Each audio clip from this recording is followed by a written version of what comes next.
अस्सलाम वालेकुम नाज़रीन, आप देख रहे हैं प्रोग्राम हम मेहर बुखारी के साथ और मैं हूं आपके साथ अनम अहमद। नाज़रीन, मुल्की सियासत एक बार फिर मियां नवाज शरीफ की वापसी के गिर्द घूमने लगी है। हुकूमत ने मियां नवाज शरीफ के जमानती शहबाज शरीफ के खिलाफ अदालत से रुजू करने और शहबाज शरीफ के खिलाफ अज़ नोटिस देने की दरख्वास्त देने का फैसला कर लिया है।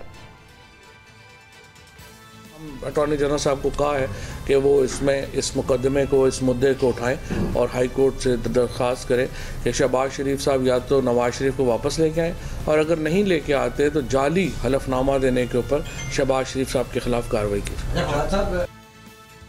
मियां शहबाज शरीफ ने अपने हलफनामे में ये इकरार किया था कि 4 हफ्तों में वो अपने भाई को डॉक्टर्स की इजाजत से वतन वापस लाएंगे। शहबाज शरीफ की तरफ से लाहौर हाई कोर्ट में दिए गए इस बयान हलफी में ये भी कहा गया था कि अगर कभी वफाकी हुकूमत के पास मुसद्दिका इत्तलात हों कि मियां नवाज शरीफ सेहतमंद होने के बावजूद लंदन में मुकीम हैं तो बरतानिया में मुकीम पाकिस्तानी हाई कमीशन का कोई एहलकार इस ज़िम्मन में मियां नवाज शरीफ के मौलिद से मिलकर उनकी सेहत के बारे में दरियाफ्त कर सकता है। शहबाज शरीफ के बयान हलफी के साथ मियां नवाज शरीफ का भी बयान हलफी था कि वो अपने भाई की तरफ से दिए गए बयान हलफी की पासदारी के पाबंद होंगे। इस हलफनामे को बुनियाद बनाकर अब हुकूमत हाई कोर्ट का दरवाजा खटखटाने जा रही है और वजीर आजम ने भी इस हवाले से अटॉर्नी जनरल को हिदायत जारी कर दी हैं। जरा ये भी इंकशाफ कर रहे हैं कि प्रोसिक्यूटर जनरल को भी लाहौर हाई कोर्ट में दरख्वास्त दायर करने की हिदायत जारी की गई हैं और पंजाब की प्रोसिक्यूशन ब्रांच ने नैब के हुक्काम से भी राब्ता किया है। कानूनी माहिरीन के मुताबिक क्योंकि वफाकी हुकूमत बराह रास्त दरख्वास्त दायर नहीं कर सकती और नैब के ही केस में साबिक वजीर आजम को इलाज की गर्ज से बैरून मुल्क जाने की इजाजत दे दी गई है, इसलिए प्रोसिक्यूटर जनरल दरखास्त की तैयारियों में मसरूफ हैं। हुकूमत एक तरफ कानूनी मैदान में है जबकि जंग लड़ने जा रही है और दूसरी तरफ हुकूमत मीडिया के जरिए मियां साहब को पेशकश कर रही है। एक हफ्ते ये सारे फौज के मुखालिफ होंगे, दूसरे हफ्ते ये जुडिशरी के खिलाफ होंगे और अगले दोनों हफ्ते ये जुडिशरी और फौज के पांव में पड़े होंगे। ये इनकी सियासत है, यही रूटीन चल रही है। बाकी नवाज शरीफ का आना उनको आना चाहिए, ये उनका मुल्क है पाकिस्तान, यहाँ पे उनके ऊपर मुकदमात हैं। हमारी उनसे कोई जाती लड़ाई झगड़ा है नहीं। हमारा सिर्फ मसला ये है कि वो पाकिस्तान के पैसे लेके, अब आप देखिए जिन अपार्टमेंट्स में वो बैठे हुए हैं उसका पैसा कहाँ से आया, उनके पास जवाब नहीं है। इसाकदार जिस एम्पायर बना के बैठे हुए हैं वो कहाँ से आई है, जवाब नहीं है। शहबाज शरीफ साहब की एम्पायर जिस एम्पायर में बैठे हुए हैं, कैसे बैठे हुए हैं, बिल्डिंगें इनकी जो इस वक्त बिलियंस ऑफ डॉलर्स की प्रॉपर्टीज हैं जो शरीफ फैमिली लंदन में ओन कर रही है। ये सवाल पूछने का हक पाकिस्तान के लोगों का। मियां नवाज शरीफ ने ख्वाजा साद रफीक के वालिद की बरसी पर पहली बार ये इंदिया दिया कि वो जल्द अवाम के दरमियान होंगे। इसी तकरीब में लीगी रहनुमा अयाज सादिक ने कहा था कि वो नवाज शरीफ के लिए जल्द लंदन जाएंगे और कल ही PDM के सरबराह मौलाना फजलुर रहमान ने भी मियां साहब को वतन वापस आने की दावत दी है। हर दम आए, अपना वतन है, हम पूरी तरह चश्म बरा हैं। अल्लाह ताला पूरे जोश व खरोश के साथ उनको अपने वतन की सरजमीन पर कदम रंजा फरमा होने की तौफीक अता फरमाए।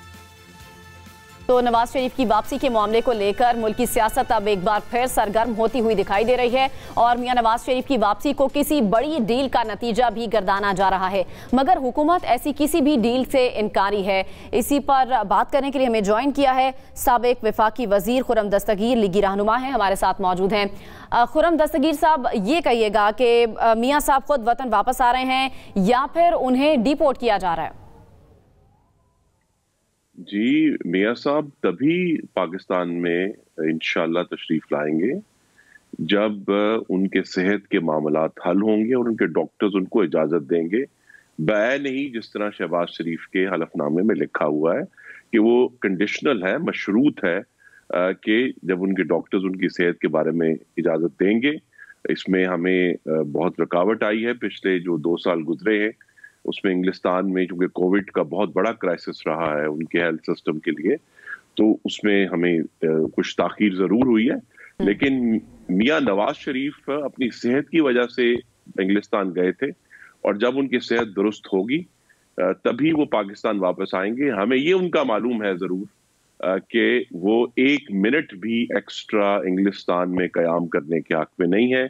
वो अपनी मिट्टी पर वापस आना चाहते हैं, लेकिन पार्टी की उनको पुरजोर और यूनानिमस सिफारिश यही है कि वो अपने सेहत का मामला हल करके फिर तशरीफ लाएं। तो जब मियां साहब ने वापसी का इरादा कर ही लिया है तो तारीख क्यों नहीं बताई जा रही, ये कब क्यों नहीं बताया जा रहा कि वो कब वापस आ रहे हैं? जी नहीं है, उनका इरादा जिस लम्हे उन्होंने इंग्लिस्तान की जमीन पर कदम रखा था उनका इरादा वापस आने का ही है, लेकिन जैसे ही उनकी कोई सर्जरी की तारीख का तयन होता है और सर्जरी हो जाती है तो फिर वो तशरीफ ले आएंगे। और इसलिए ये सारा मामला जो है उनकी सेहत से मशरूत है। सियासी की आसराइयां हम सबकी ख्वाहिश है कि वो हमारे कायद हैं। लेकिन खुर्रम दस्तगीर साहब, अब तो 2 साल गुजर चुके हैं और उनकी सेहतियाबी से मुतालिक भी बातें की जाती रही हैं, तो उनकी सर्जरी अभी तक हुई नहीं है क्या? जी नहीं, उनके 2-3 प्रोसीजर्स हुए हैं, मजीद कुछ होने हैं। ये हुकूमत का जो इंतकाम का बरहाना नाच है ना जी, कि हम ये कर देंगे, हम वो कर देंगे, ये हम सब इससे गुजर चुके हैं मुस्लिम लीग नून के। और मोहम्मद नवाज शरीफ की सेहत पर मुस्लिम लीग नून किसी किस्म का कोई कॉम्प्रोमाइज कि आर्जी सियासी फायदे के लिए कहें कि हम वापस आ जाएं, उनकी जान हम सबको और वो 1.5 करोड़ लोग जिन्होंने 2018 में उनको वोट दिए थे उन सबको बहुत अजीज है। तो इसलिए ये सारा मामला सेहत से मशरूत है। इसमें जाहिर है वो एक सियासी पार्टी के कायद हैं, वो सियासी सोच रखते हैं, वो अपनी राय का इजहार करते हैं ऑनलाइन, लेकिन इसका ये मतलब नहीं कि उनके सेहत के मामलात जो है वो हाल तलब नहीं है, वो है, और जब वो हल होंगे तो वो वापस आ जाए। तो क्या जो लॉन्ग मार्च करने जा रही है पीडीएम, ये तवक्को की जा सकती है, उम्मीद की जा सकती है कि नवाज शरीफ इस लॉन्ग मार्च से पहले वतन वापस आएंगे और इस लॉन्ग मार्च में शिरकत करेंगे? जी, अगर हमें उम्मीद है कि अगले 8-10 हफ्ते में अगर ये उनकी सर्जरीज जो 1 से जायद हैं वो हो जाती हैं तो इस पे जरूर ये एक बहरहाल इम्कान मौजूद है कि वो जो 23 मार्च का लॉन्ग मार्च है उसमें पाकिस्तान में मौजूद होंगे। क्योंकि पाकिस्तान में इस वक्त मीडिया पर तो आपको नवाज शरीफ की वापसी का शोर सुनाई दे रहा है, लेकिन असल जो शोर है वो करियाना स्टोर से जो चीखें उठ रही हैं, जो पेट्रोल पंप से चीखें उठ रही हैं, उन हाथों से उठ रही हैं जिन्होंने बिजली के बिल पकड़े हुए हैं। पाकिस्तान की आवाम की जो चीखें हैं उनका इजहार करना, उनको एक्सप्रेस करना, ये ऑपोजिशन का फर्ज है। ये सबसे अहम जिम्मेदारी है। वो नवाज शरीफ की भी उतनी जिम्मेदारी है जितनी हमारी जिम्मेदारी है, मौलाना साहब की जिम्मेदारी है, तमाम जो ऑपोजिशन की जमातें पीडीएम में या पीडीएम से बाहर है उनकी जिम्मेदारी है कि वो अवाम की अजियत और तकलीफ, क्योंकि अभी जो नंबर आज ब्यूरो ऑफ स्टैटिस्टिक्स ने रिलीज किए हैं वो देखें ना, 12.3% ओवरऑल महंगाई है और 12% ही अशियाए खुर्दोनोश की महंगाई है। और ये मुस्तकिल अगस्त आप खुर्रम दस्तगीर साहब बात तो कर रहे हैं मिनी बजट के हवाले से, लेकिन ऑपोजिशन लीडर खुद तो इजलास में शरीक नहीं हुए हैं, कोई हुकूमत को टफ टाइम नहीं दिया है। जी देखिए, पहली बात यह है कि टफ टाइम से मुराद अगर कौमी असेंबली के जंगले गिराना है बुलडोजर के जरिए, अगर उससे मुराद डंडे लेकर पाकिस्तान टेलीविजन पर कब्जा करना है, लेकिन शिरकत भी तो नहीं मुराद सुप्रीम कोर्ट के जंगले पर शलवारें लटकाना है, ऐवान सदर के गेट पर हमलावर होना है, इस्लामाबाद पुलिस को जदोकोब करना है, ये ऑपोजिशन हम नहीं करेंगे। ये हुकूमत समझती है कि शायद वही ऑपोजिशन है। ऑपोजिशन यही है कि आप अपनी जगह पर खड़े रहें, हम आइन की सरबुलंदी के लिए खड़े हैं, पाकिस्तान की सियासत को। लेकिन खुर्रम दस्तगीर साहब, कौमी असेंबली का जो इदारा कौमी असेंबली है वो आइन की सरबुलंदी के लिए ही है, और अपोजिशन लीडर अगर इतने अहम दिन पर वहां पर मौजूद नहीं होंगे तो सवाल तो उठेंगे। जी आप देखिए, इंशाल्लाह अगर इस हफ्ते के आखिर में या अगले हफ्ते के आगाज में जब मिनी बजट के ऊपर जो पाकिस्तान के अवाम को कत्ल करने का बजट है, जब उस पर बहस शुरू होगी, उस आगाज जो है वो शहबाज शरीफ लीडर ऑफ द ऑपोजिशन करेंगे। तो ये जो नून लीग है, आप अपनी जमात के बारे में क्या बताएंगे? क्या नून लीग रोकने की कोशिश करेगी मिनी बजट को? जी देखिए, हमने पिछली दफा भी जब जॉइंट सेशन था तो मुस्लिम लीग नून के 100% अरकान कौमी असेंबली और 100% अरकान सेनेट उस दिन जॉइंट सेशन में मौजूद थे। एक दफा फिर हम अपनी भरपूर कोशिश करेंगे, लेकिन जहां मुझे दुख से कहना पड़ेगा कि जो हमारे चेयर हैं स्पीकर के, अगर वो खुद हुकूमत के साथ मिली भगत करके गलत गिनतियां करेंगे और मौका नहीं देंगे ऑपोजिशन को बात करने का, गिनती के वक्त रुकावट डालेंगे, या वुज़रा आकर जो है गिनती करने वालों को, हमने अपनी आंखों से ये सब देखा है कि वुज़रा ने आकर गिनती करने वालों को हरासा किया ऐवान के फ्लोर पे। अगर इस तरह की हरकतें होंगी तो ये वो उनकी तरफ है, लेकिन मुस्लिम लीग नून और जो पीडीएम की जमातें हैं, जितनी भी उनकी अपोजिशन में नुमाइंदगी है, वो इंशाल्लाह मुकम्मल तौर पर मौजूद होंगे और भरपूर मजामत करेंगे। आपने पिछले हफ्ते भी आपको मालूम है कि जब बजट पेश हुआ तब भी भरपूर मजामत की है, लेकिन आने वाले दिनों में मजीद भरपूर मजामत करेंगे। लेकिन अब तो अपोजिशन लीडर के खिलाफ मुकदमा दर्ज करने जा रही है हुकूमत लाहौर हाईकोर्ट का दरवाजा खटखटाने जा रही है। इस पर नून लीग की क्या हिकमत अमली है? जी, ये जिस तरह मैंने कहा, ये इंतकाम का जो बराना नाच है इस हुकूमत का जारी रहेगा। इन्होंने अदालतों को इस्तेमाल किया है, इन्होंने मीडिया को इस्तेमाल किया है, लेकिन हम अपनी जगह पर खड़े हैं। मैं आपके नाज़रीन को याद करा दूं कि शहबाज शरीफ इस हुकूमत के दौरान 2 दफा टोटल 11 महीने जेल में गुजार चुके हैं। हमजा शहबाज 20 महीने गुजार चुके हैं। शाहिद खान अब्बासी, हसन इकबाल, राना सनाउल्लाह 8-8 महीने, 10-10 महीने, ख्वाजा साद रफीक 16 महीने। तो ये सब इन्होंने जो आजमा कर देख लिया, लेकिन हम अपने मौकफ से नहीं हटे। इंशाल्लाह इस मुल्क में अवाम की हाकमियत कायम होगी और आइन सर बुलंद होगा। हम उस पर खड़े हैं, जितने मर्जी मुकदमे बना लें, हम उनका आप कह रहे हैं आप अपने मौकफ से नहीं हटे। नवाज शरीफ ने बाहर जाना था, शहबाज शरीफ ने जमानत दी थी, लेकिन ये भी तो कानून से रूगर्दानी है। हलफ से जो उन्होंने हलफ दिया था उससे रूगर्दानी है। जी, हलफ मैं फिर कहूंगा अपने नाज़रीन को, वो जो शहबाज शरीफ का हलफनामा है वो मशरूत है डॉक्टरों की इजाजत के ऊपर। वो मशरूत है कि उनकी सेहत दुरुस्त होगी, जैसे उनकी सेहत ठीक होगी वो उस मुल्क में वापस आएंगे और जिस जमहूरियत की जो जंग उन्होंने की है पिछले 4 साल से, उसको फिर खुद लीड करेंगे। हम सबकी ख्वाहिश ये है कि वो जल्द अज जल्द इस मुल्क में आए, लेकिन उनकी सेहत हमारी पहली तरजीह है। उसके बाद हम आगे चलेंगे और ये जो अवाम के ऊपर महंगाई का जो कातिल गंडासा इस हुकूमत ने चलाया है, इंशाल्लाह अवाम की गर्दन को इनसे बचाएंगे। और मियां साहब जब वापस आएंगे, जब भी आएंगे, तारीख तो बता नहीं रही है नून लीग, आप भी नहीं बता रहे, तो ये बताएगा कि वापस आके कानून का सामना करेंगे? क्योंकि कहा जा रहा है कि जेल तैयार है, नवाज शरीफ वापस आएंगे तो कानून का सामना तो करना पड़ेगा। आप लोगों की क्या स्ट्रेटेजी है? देखिए, ये हर दफा हमें नई यूं लगता है कि शायद पाकिस्तान आज बना है।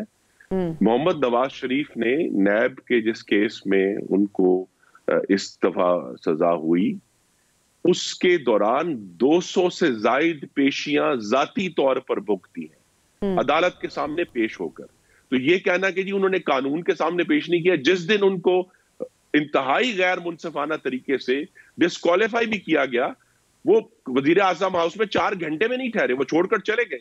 तो कानून की जो सरबुलंदी है और कानून पर अमलदारी की नवाज शरीफ से ज्यादा मिसाल आपको इस मुल्क में कम ही मिलेगी। एक और भी तासुर है खुर्रम साहब के, डील हो गई है, ये तासुर दिया जा रहा है कि मुस्लिम लीग नून की डील हो गई है और उसके बाद ही वापसी की खबरें और वापसी की बातें की जा रही हैं। क्या ये दुरुस्त बात है? कितनी सच्चाई है इसमें?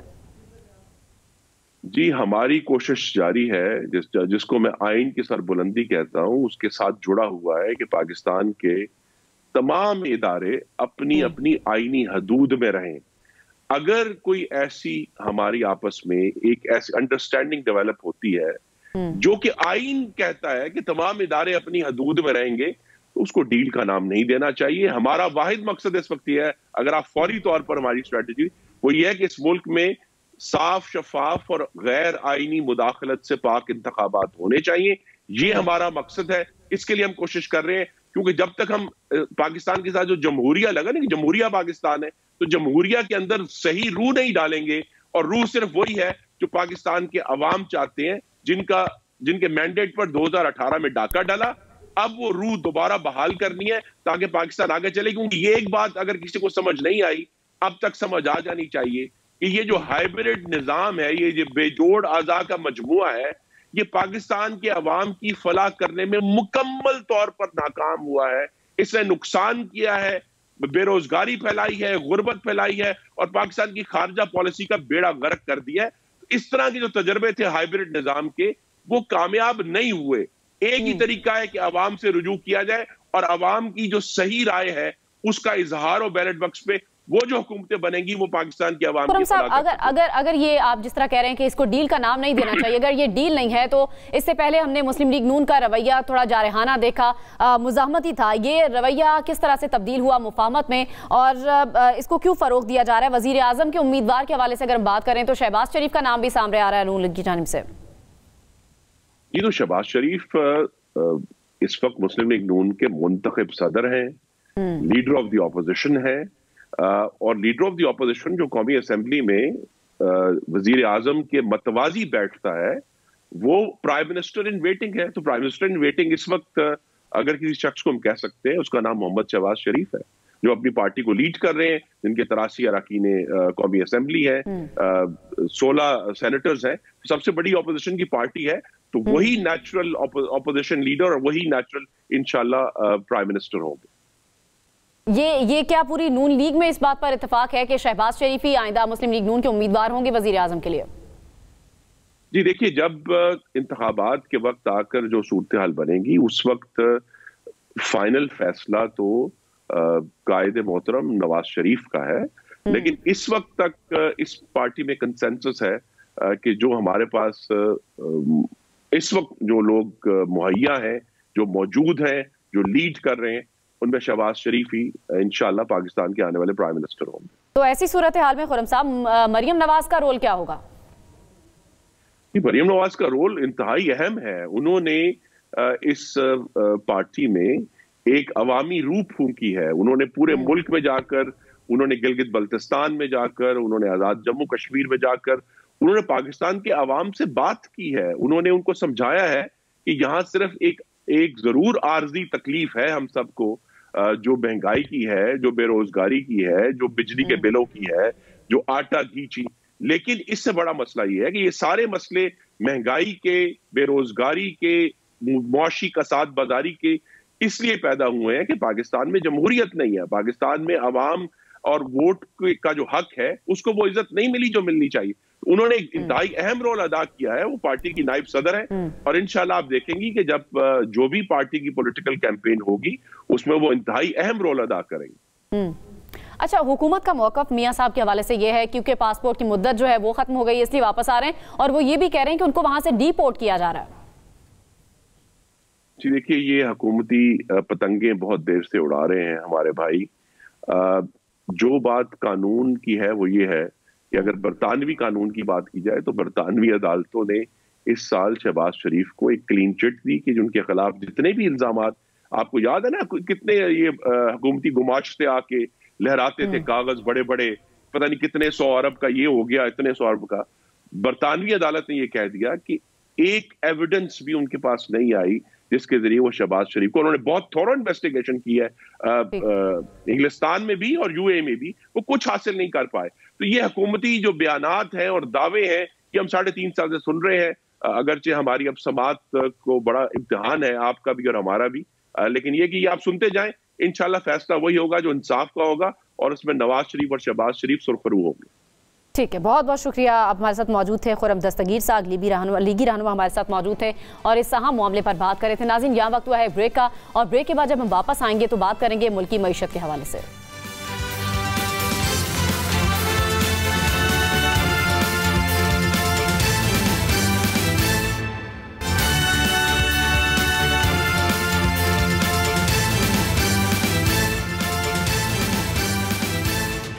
और अब कुछ मईशत की बात करते हैं। वजारत खजाना ने मुल्की मईशत पर माहाना अपडेट आउटलुक रिपोर्ट जारी कर दी है। रिपोर्ट में एतराफ़ किया गया है कि गुज़श्ता साल के मुकाबले में महंगाई में इजाफा हुआ है और महंगाई की शरह 8.76 से बढ़कर 9.32% तक पहुंच गई है, जो गुज़श्ता साल महंगाई की शरह 8.76% थी।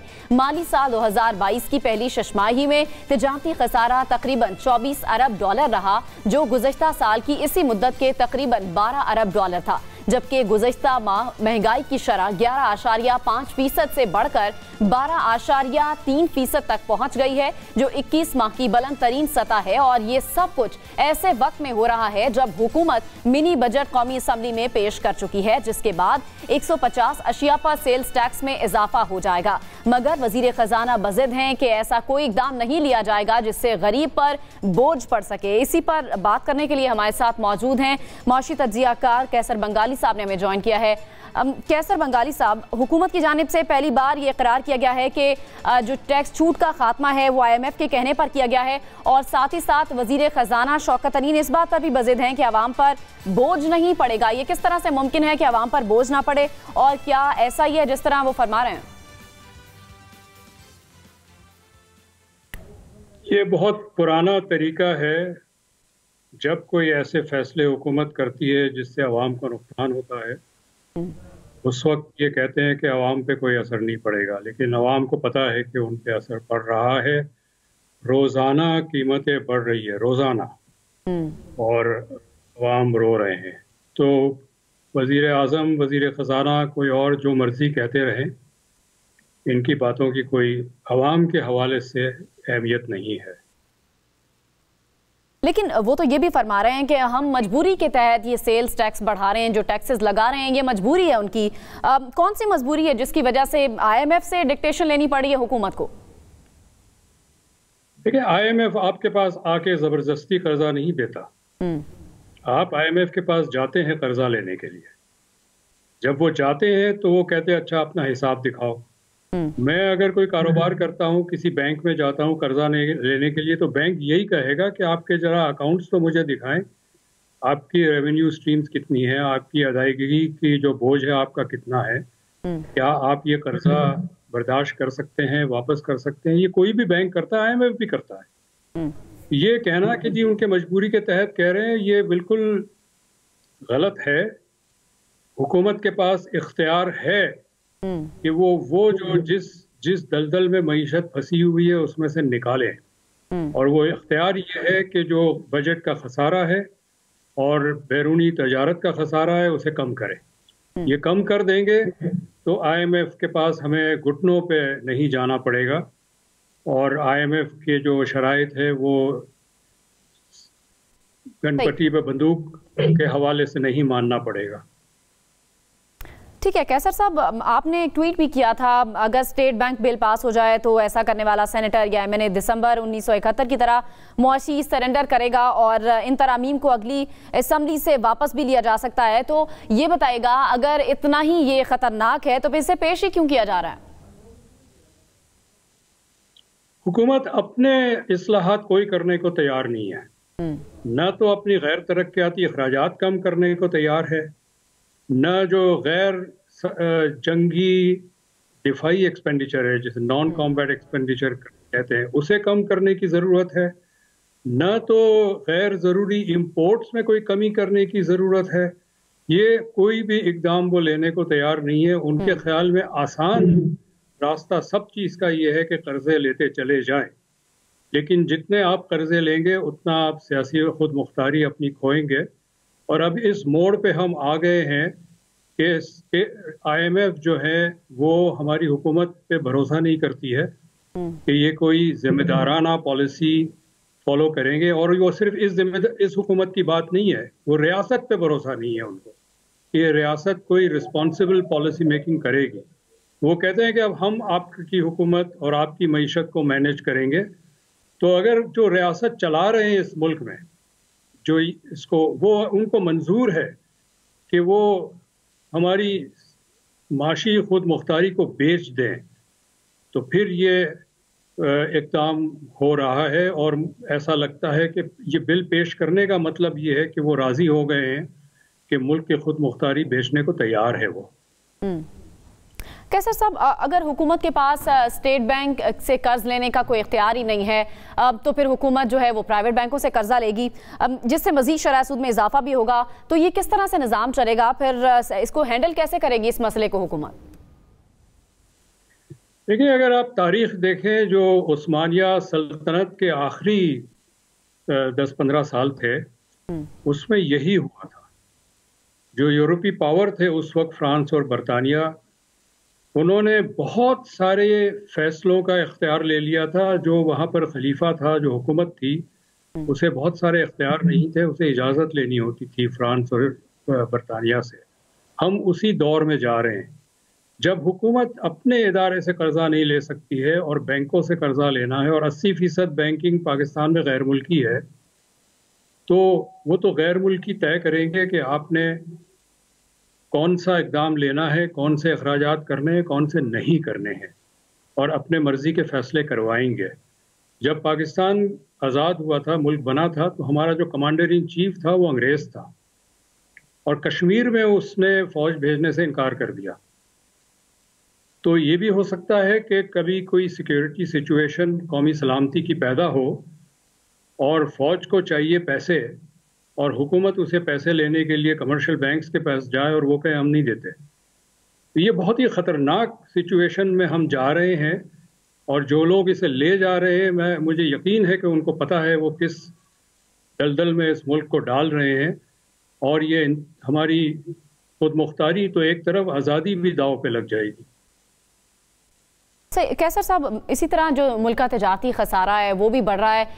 इस रवा माली साल के अख्ताम तक ये 15 से 20 अरब डॉलर से जायद हो जाएगा, जबकि अगले 2 सालों में तकरीबन 55 अरब डॉलर वापस भी करने हैं। ये जो वापस करना है पैसा, ये कहाँ से आएगा और हुकूमत इस मसले को किस तरह से आगे लेकर चलेगी? जी, रियासत के लिए बहुत आसान है। कहाँ से आएगा? मजीद कर्जा ले लेंगे। आप नोट करें कि मैं लफ्ज़ रियासत इस्तेमाल करता हूँ, हुकूमत इस्तेमाल नहीं करता, इसलिए कि माजी की हुकूमतों ने भी ये किया, ये हुकूमत भी ये कर रही है, आने वाली हुकूमत भी ये करेगी।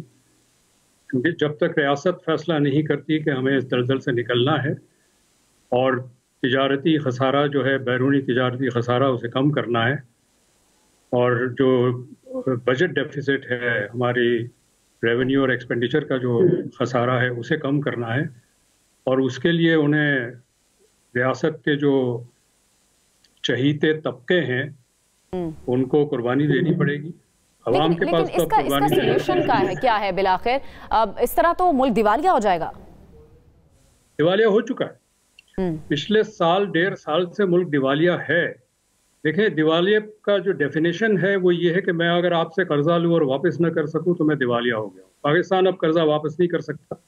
अब जितने कर्जे पाकिस्तान ले रहा है, सारा पुराना कर्जा वापस करने के लिए ले रहा है। जिस वक्त वो कह देंगे कि अब मजीद कर्जा नहीं देते, मुल्क अपने कर्जे वापस करने के काबिल नहीं होगा, हम डिफॉल्ट कर जाएंगे, बैंकरप्ट डिक्लेयर कर दिए जाएंगे। इस वक्त सिर्फ बैंकरप्सी डिक्लेयर नहीं हुई है, लेकिन हम बैंकरप्ट हो चुके हैं। लेकिन कैसर साहब, हर आने वाली हुकूमत यही कहती है कि हम पिछली जो हुकूमतें हैं उनका बोझ उठा रहे हैं और उनका जो लिया हुआ कर्जा उसको वापस करने के लिए हम दोबारा कर्जा ले रहे हैं। पिछले 40 साल से जो पॉलिसीज हम फॉलो कर रहे हैं, ये उसका नतीजा है। इस 40 साल में हर पार्टी की हुकूमत आई है और फौज की हुकूमत भी आई है। ये तमाम जिम्मेदार है आज जिस मोड़ पे हम खड़े हैं। ये जो क्राइसिस है, बहरान जो है, ये आज पैदा नहीं हुआ, 3 साल पहले पैदा नहीं हुआ, न 2018 में पैदा हुआ, न 2008 में पैदा हुआ। ये पिछले 40 साल की इकोनॉमिक पॉलिसी का नतीजा है। आप याद रखें महर, हम अगर याद करें, 1993 में पहली दफा एक वर्ल्ड बैंक से बंदा ला के वजीर आजम बनाया गया और IMF से एक बंदा ला के स्टेट बैंक का गवर्नर बनाया गया। पाकिस्तान की हुकूमत की और पाकिस्तान की मईशत की बागडोर उस वक्त से गैर मुल्कियों के हाथ दे दी गई है। तो ये हमें बदलना पड़ेगा। गैर मुल्की तसल्लुत से हमें अपने आप को आज़ाद करना पड़ेगा, और वो सिर्फ उसी वक्त आज़ाद हो सकता है जब आपने गैर तरक्याती और गैर ज़रूरी दिफाई एक्सपेंडिचर और इम्पोर्ट पे पाबंदी न लगाएं। कैसर साहब, एक बड़ा चैलेंज जो अभी हुकूमत है इसको दरपेश था बाकी हुकूमतों की निस्बत, अब कोरोना का जो फैक्टर है वो इसने फेस किया है। आप क्या समझते हैं मईशत के अदम इस्तेहकाम में कोरोना का कितना बड़ा रोल है? जी, रोल है, लेकिन इतना नहीं है जितना और मुल्कों को हुआ है। पाकिस्तान में अल्लाह के फजल से कोरोना का जो नुकसान है वो उस स्केल पे नहीं हुआ है जो दूसरों का हुआ है। हिंदुस्तान में भी बहुत शदीद इसका असर पड़ा है, जितनी अमवात हुई हैं और जो क्राइसिस हुआ है। पाकिस्तान अल्लाह के फजल से बचा रहा है, तो इतना असर नहीं है, लेकिन असर ज़रूर पड़ा है। लेकिन इसका मतलब ये है कि हमें अपनी माशी जो पॉलिसीज़ है उसका ढांचा बदलना पड़ेगा। हमने पिछले 50 साल तक मईशत को एक्सपोर्ट के नाम कर दिया है कि चूँकि हमने हर चीज़ एक्सपोर्ट करनी है तो कॉटन हम ग्रो करेंगे ताकि हम इंपोर्ट कर सके।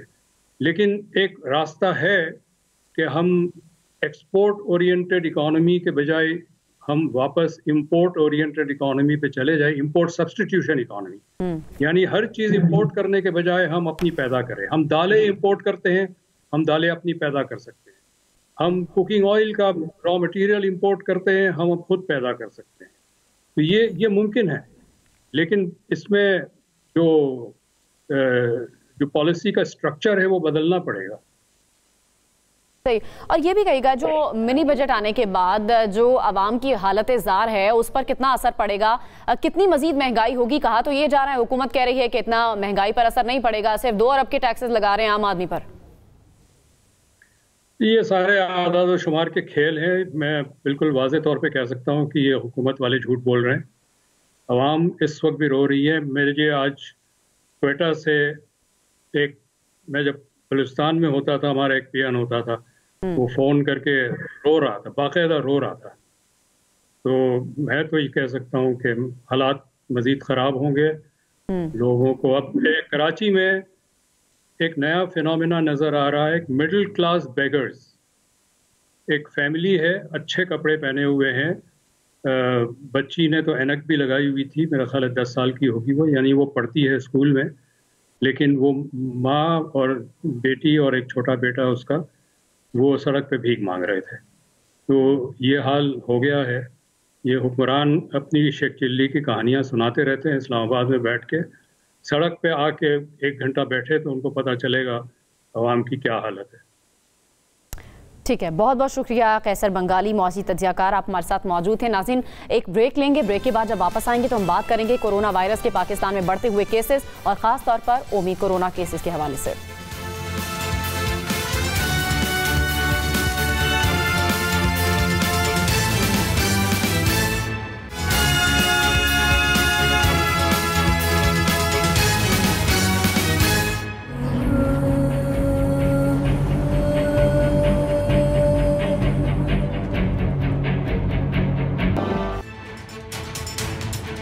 नाज़रीन, आलमी वबा कोरोना वायरस की 5वीं लहर यूरोपीय ममालिक के बाद पाकिस्तान भर में तेजी से फैल रही है।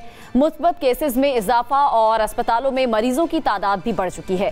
वफाकी वजीर असद उमर की जेर सदारत NCOC के होने वाले इजलास में आज वबा की बदलती हुई कौमी वैक्सीनेशन मुहिम और बीमारी के फैलाव का जायजा और वैक्सीनेशन के लिए सख्त इकदाम लेने का फैसला किया गया है। इजलास में यह भी कहा गया है कि कोरोना वायरस की 5वीं लहर ओमिक्रोन तेजी से फैल रही है, जिसका आगाज कराची से हो चुका है। कराची में मुस्बत केसेस की शरह 7% है, जबकि कराची में वैक्सीनेशन की शरह महज 40% है, जो केसेस में इजाफे का एक बड़ा सबब है। पाकिस्तान में दिसंबर को ओमिक्रोन 13 का पहला केस सामने आया है। माहिरीन सेहत के मुताबिक कराची के बाद अगला नंबर अब लाहौर का है, जबकि इस्लामाबाद में ओमिक्रोन की कम्युनिटी ट्रांसमिशन शुरू हो चुकी है। NCOC के मुताबिक गुज़श्ता रोज इस वबा से 2 अफराद जाँ बहक हुए, 642 मरीजों की हालत भी तशवीशनाक है। तमाम केसेस लोकल ट्रांसमिशन के जरिए फैले हैं, जबकि कराची में ओमिक्रोन की तस्दीक शुदा केसेस की तादाद 54 हो चुकी है। पाकिस्तान में मुस्बत केसेस की शरह में इजाफा, जबकि वैक्सीन की शरह अब तक 50% भी नहीं है। इसकी वजूहात क्या हैं? इसकी जिम्मेदार आवाम की अदम दिलचस्पी और अदम तवज्जो है, या फिर हुकूमत की जानिब से अदम दस्तयाबी है? इसी पर बात करने के लिए हमारे साथ प्रोग्राम में हमें ज्वाइन कर रहे हैं मुआविन खुसूसी बराए सेहत डॉक्टर फैसल सुल्तान साहब।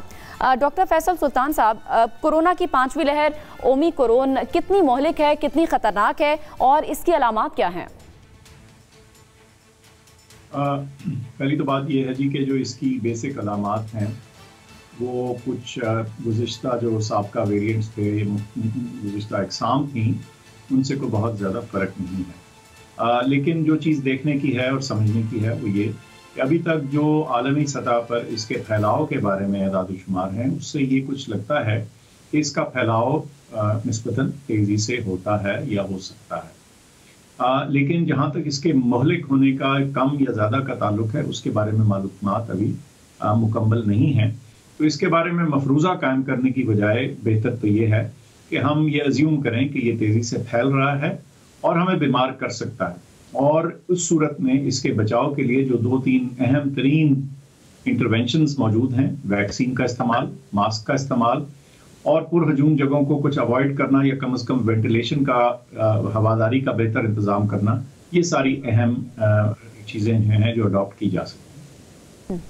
अच्छा डॉक्टर फैसल सुल्तान साहब, गुज़िश्ता साल फरवरी में हुकूमत की जानिब से इस 5वीं लहर की पेशगोई की गई थी और खदशा जाहिर किया जा रहा था कि एक और लहर आ सकती है, तो इस पर हुकूमत ने इससे पहले से इक़दाम क्या किए थे?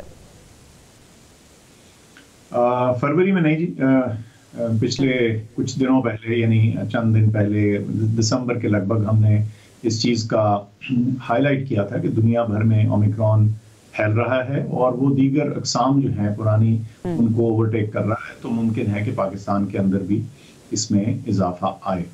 उस सिलसिले में जो सबसे अहम कदम है वो है वैक्सीनेशन, और उसमें मैं आपको बताता चलूँ कि मई पिछले साल जो टारगेट सेट किया गया था वो 70 मिलियन लोगों की फुल वैक्सीनेशन थी, और फॉर्चुनेटली शुक्र है कि वो अचीव हुई। 30 दिसंबर को वो माइलस्टोन पहुंच गया। लेकिन जैसे आपने फरमाया अभी रास्ता और बाकी है, तो तकरीबन आधी पॉपुलेशन जो है, जो 12 साल से ज्यादा उम्र की है, वो वैक्सीनेट हो चुकी है, फुली वैक्सीनेट 47% कह सकते हैं। तो लेकिन बहरहाल इसका मतलब ये है कि बाकी आधी पॉपुलेशन अभी बाकी है, और हमने मराहिल तय करने हैं और हमने इजाफी वैक्सीनेशन करनी है ताकि हम ज्यादा से ज्यादा पॉपुलेशन को वैक्सीनेट कर चुके हों, ताकि आइंदा आने वाले वेरिएंट या ये ओमिक्रॉन जो है ये हमारे पॉपुलेशन पे असरअंदाज ना हो सके। अच्छा डॉक्टर फैसल साहब, एक और भी मामला है, कोरोना से मुतालिक जो अखराजात हैं उनमें संगीन बेज़ाब्तियों का इंकशाफ भी हुआ है, और कोरोना फंड में 40 अरब रुपए से ज़ायद बेज़ाब्तियां हैं, इस पर इदारे खामोश क्यों हैं? बिल्कुल मिसलीडिंग किस्म का स्टेटमेंट है जी। 40 अरब की बेज़ाब्तियां नहीं है, 40 अरब टोटल फंड था जिसके अंदर उनकी कुछ इस्तेमाल के ऊपर प्रोसीजरल फ्लॉज पॉइंट आउट किए गए थे। कुछ का बड़ा वाज़ेह और दो टोक और बड़ा जबरदस्त जवाब एहसास की तरफ से आ चुका है, क्योंकि कुछ उनके थे, उनके बारे में थे और उन्होंने बड़ा वाज़ेह और एक दफा से ज्यादा उसका जवाब दिया है। मैं आपको रेफर करूंगा, आप उसको देखें।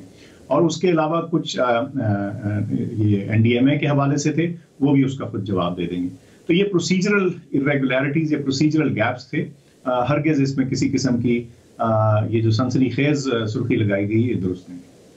लेकिन फैसल सुल्तान साहब, ऑडिटर जनरल ऑफ पाकिस्तान के मुताबिक नेशनल डिजास्टर मैनेजमेंट अथॉरिटी की जानिब से खरीदारी और स्टॉक में ना सिर्फ माली बेज़ाब्तियों का जो इंकशाफ है, निशानदेही है, वो की गई है, बल्कि वायरस का मुकाबला करने के लिए अथॉरिटी मुकम्मल तैयार नहीं है। ये क्या दुरुस्त बात है?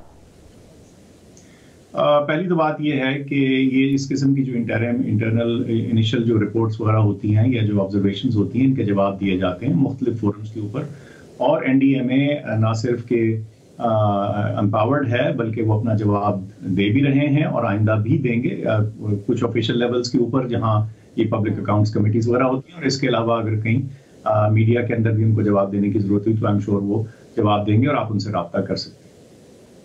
ठीक है फैसल सुल्तान साहब, वफाकी हुकूमत की जानिब से कोविड-19 पर किए गए अखराजात की जो ऑडिट रिपोर्ट है उसमें कहा गया है कि अथॉरिटी कौमी मंसूबे को सालाना बुनियादों पर अपग्रेड करने में नाकाम रही है, जो कि नेशनल डिजास्टर मैनेजमेंट एक्ट 2010 के तहत ज़रूरी है।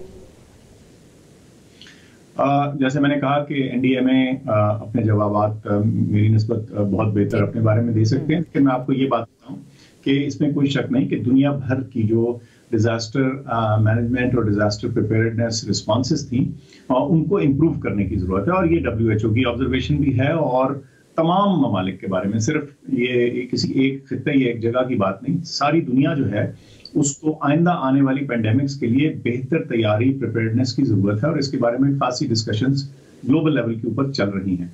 और पाकिस्तान में मैं आपको बताता चलूं कि हमने उसके लिए क्या किया है। हमारे प्लान्स तो पहले भी थे, लेकिन इस पेंडेमिक की वजह से वो और क्लियर और वाज़ेह हो गए। इस सिलसिले में जो कौमी इदारा सेहत है, नेशनल इंस्टीट्यूट ऑफ हेल्थ, उसके कानून में हमने तब्दीली करके एक अमेंडमेंट लाके उसके अंदर इजाफी कैपेबिलिटीज क्रिएट की हैं। एक सेंटर फॉर डिजीज कंट्रोल कायम कर दिया गया है और ये बहुत अहम था और है, खास तौर पे पस मंजर में 18वीं तरमीम के, जिसमें हेल्थ एक डिफॉल्ट सब्जेक्ट बन चुका हुआ था। तो कुछ मामला जो कि पेंडेमिक से ताल्लुक रखते हैं, जो मुल्क भर के लिए अहम और संगीन साबित हो सकते हैं, उसके लिए एक जगह जरूरी थी जहां ये डेटा इकट्ठा हो सके और उसका मुकाबला हो सके। तो अभी तो वक्ती तौर पर ये NCOC के जरिए हुआ, लेकिन इसकी मुकम्मल और परमानेंट शक्ल जो है वो NIH के सेंटर फॉर डिजीज कंट्रोल के जरिए हो रही है। इसी तरह उसके अंदर नेशनल हेल्थ डेटा सेंटर कायम किया गया है, और साथ साथ ये बताता चलूं कि जो नेशनल हेल्थ लेबोरेटरी है उसको अपग्रेड करने की फैसिलिटीज हैं। इसी तरह उसी NIH के अंदर वैक्सीन्स और बायोलॉजिक्स का एक जो अलग से इंस्टीट्यूट कायम किया गया है, और उसके सबसे जो वाज़ेह मैनिफेस्टेशन इस दौरान में हुई वो कैंसाइनो वैक्सीन की पाकिस्तान में प्रोडक्शन थी। तो इंशाल्लाह पाकिस्तान के अंदर तो हम बड़े वाज़ेह इकदाम उठा रहे हैं ताकि आइंदा आने वाले किसी पैंडेमिक का मुकाबला बर वक्त साइंसी एतबार से और कोऑर्डिनेशन के जरिए किया जा सके। डॉक्टर फैसल सुल्तान साहब, कराची की अगर हम बात करें तो वहाँ पर मुस्बत केसेस की जो शरह है वो 7% है, जबकि वैक्सीनेशन की शरह महज 40% है। इस गैप की क्या वजह है? सुस्त रवि की क्या वजह है वैक्सीनेशन की? देखिए, वैक्सीनेशन में फर्दर तेजी लाने की जरूरत है, इसमें कोई शक नहीं। कुछ शहर थोड़े आगे हैं, कुछ पीछे हैं, लेकिन मैं समझता हूं और आप बड़ा सही पॉइंट आउट कर रही हैं कि जो हमारे बड़े और गुंजान आबाद शहर हैं, जिसमें कराची शामिल है लेकिन दूसरे भी हैं, उन सब के अंदर हमें ये वैक्सीन तेजी से आगे बढ़ाने की जरूरत है। अभी तक तो हम ये कह रहे हैं और ये अच्छी बात है, हमारे यहाँ वैक्सीनेशन का प्रोग्राम बहुत सक्सेसफुल हुआ है, लोगों ने इसको अप्रिशिएट भी किया है, और एक बड़े यकसा तरीके से हर मकतबे फिक्र, हर तरह के लोग, हर सोशल बैकग्राउंड के लोग जो है उन्होंने वैक्सीन लगवाई है। लेकिन कराची और लाहौर और जो बड़े शहर हैं इनको आगे जाने की जरूरत है। इस्लामाबाद में इसकी शरह जो है वो 70s में है, वो अच्छी चीज़ है, लेकिन बाकी बड़े शहर जब तक ये 60-70% की रेंज में नहीं जाते तो हमें ये तशवीश रहेगी कि वहाँ बीमारी फैल सकती है। आपकी बात बिल्कुल दुरुस्त है। लेकिन इसकी वजह क्या है? सुस्त रवि की वजह क्या है? सूबाई हुकूमतें क्या कर रही हैं? इसमें नाकाम क्यों नजर आ रही हैं? वैक्सीनेशन की जो रफ्तार है उसको तेज कब किया जाएगा? सूबाई हुकूमतों के साथ हम लगातार जिसे कहते हैं राब्ते में होते हैं। NCOC के जरिए रोजाना की बेसिस पे हमारे जो वैक्सीन के कोऑर्डिनेटर हैं उनका कोऑर्डिनेशन चल रही होती है सारे सूबाई एंटिटीज के साथ। मैं आपको मिसाल देता हूँ, कुछ अर्सा पहले बलूचिस्तान की वैक्सीन नंबर्स कदरे कम थे, लेकिन उन्होंने बहुत तेजी से उसको बढ़ाया और बड़ी एक सक्सेस है रिसेंटली जो हमने वहां देखी है। इसी तरह तमाम सूबे अपनी अपनी जगह कोशिश कर रहे हैं, लेकिन याद रखिए कि पाकिस्तान 225 मिलियन अशखास पर मुश्तमिल मुल्क है, बहुत बड़ा मुल्क है, और इसको एक सर्टेन लेवल को पहुंचाने के लिए इजाफी एडमिनिस्ट्रेटिव एफर्ट, जील और जज्बे की जरूरत होगी, जिसकी हम तवक्को करते हैं कि सारी सूबाई हुकूमतें वो लेकर आएंगी और इसको एक सीरियस तौर पे थ्रेट समझेंगी ताकि हम वैक्सीनेशन का वो टारगेट अचीव कर सकें जो इस साल में हमें करने की जरूरत है। यकीनन हम भी उम्मीद करते हैं कि वो टारगेट पाकिस्तान में अचीव किया जा सकेगा जो ज़रूरी है इस वक्त कोरोना वैक्सीन से मुतालिक। बहुत बहुत शुक्रिया मुआविन खुसूसी बराए सेहत डॉक्टर फैसल सुल्तान, आप हमारे साथ मौजूद थे। नाज़रीन, आज के प्रोग्राम से मुझे इजाज़त दीजिए। अल्लाह ने के पास।